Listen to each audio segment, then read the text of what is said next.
Za mu ci gaba da bayani akan mass. Shi mass, ana auna shi ne da analytical balance wanda kuma baya canzawa. Alhali shi nauyi yana canzawa. Wato kenan da muka yi maganar nauyi, akwai bambanci tsakanin nauyi da mass.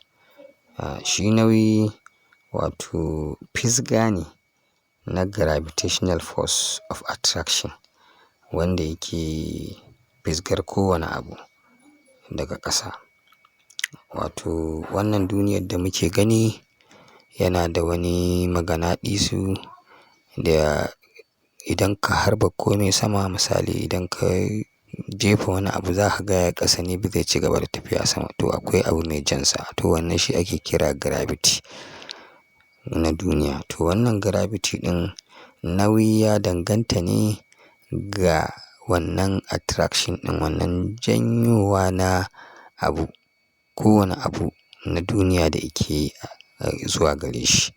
Saboda haka shi gravity, shi nauyi ko weight, yana canzawa ya zama ya canza idan kai nesa da tsakiyar duniya ɗin haka. Ka tsaya shine, it varies with the distance of that body from the center of the earth. Wato yana canzawa daga nisan wannan jiki ɗin daga tsakiyar duniya. Shi weight kenan. Saboda haka idan akwai bambanci tsakanin weight da mass, shi weight shine ainihin nauyi ɗin wanda ya danganta ne ga janyowa na gravitational force of attraction wanda yake jan kowane abu ya ƙasa. Alhali shi mass tuwo ne na abun da yake ciki, na wannan madara ɗin haka. So shi mata yana existing ne ko yana samuwa ko yana wanzuwa a halaye guda uku. Wato three states. State shine hali anan. Ana nufin state of matter. Akwai gas, akwai liquid, akwai solid. Shi gas shine duk abun da yake ainihinsa iska iska ne, suna nan da yawa kamar iskar oxygen ko helium, da sauran iskoki. Sannan akwai liquid wato ruwa ruwa. Shi duk abun da yake ainihinsa, halittarsa ruwa ruwa ne, to shi ake kira liquid. Kaman fetur, kaman ainihin kalanzir, kaman ainihin shi kansa ruwa ɗin da sauran abubuwa na chemical na sinadarai waɗanda suke a ruwa. Sannan kuma akwai solid wanda yake abun da yake gundari, wanda yake guda. Irin su ƙarfe, irin su katako, irin su roba, duk wani abu dai wanda yake da dutse da sauransu. To duk waɗannan su ake kira solid. Shi gas, idan kuka lura bai da wani takamaiman siffa kuma bai da wani ma'auni na zuba kace yanzu gashi ka sa gas, iska kaza na wani volume. So it has neither volume nor shape. Bai da volume shine wani ciki haka ko kuma shape ko siffa. Saboda haka, idan ka sa shi a abu wani mazubi to zai cika wannan mazubi ɗin ne, iyaka yadda ka sa shi. Shi kuma liquid, bai da wani siffa takamamme. Yana kawai siffar, yana ɗaukar siffa ne na duk abun da ka sa shi. Idan ka zuba ainihin man gyada a cikin kowane irin kwalba to zai ɗau wannan siffa ne na wannan kwalba ɗin haka.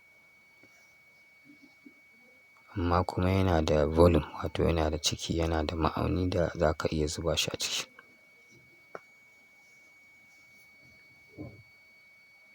Shi sai kuma shi solid. Shi solid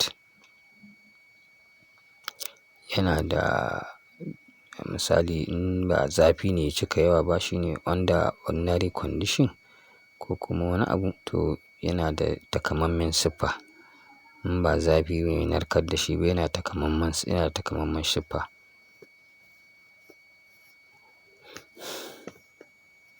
Shi mata yana iya canzawa daga wani state wato wani siffa ko wani hali da yanayin da yake zuwa wani hali ɗin.